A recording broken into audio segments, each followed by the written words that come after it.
Посещая Абхазию, вы нарушаете закон. Согласно Уголовного кодекса Грузии, въезд в временно оккупированную Абхазию без разрешения грузинских властей считается преступлением.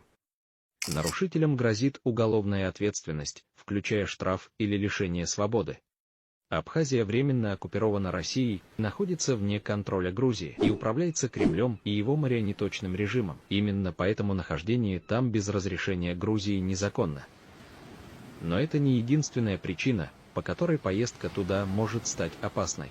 Абхазия – это регион, где преступность выходит из-под контроля, а безопасность туристов никем не гарантируется.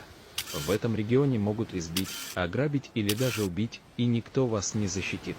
История знает множество случаев, когда туристы становились жертвами насилия в Абхазии.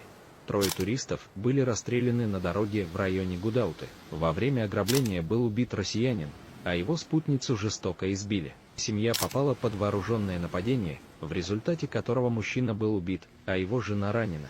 Так называемый глава Гагарского района выстрелил в российского туриста после ссоры в кафе из-за дресс-кода. Многие преступления остаются без расследования, а преступники уходят от ответственности.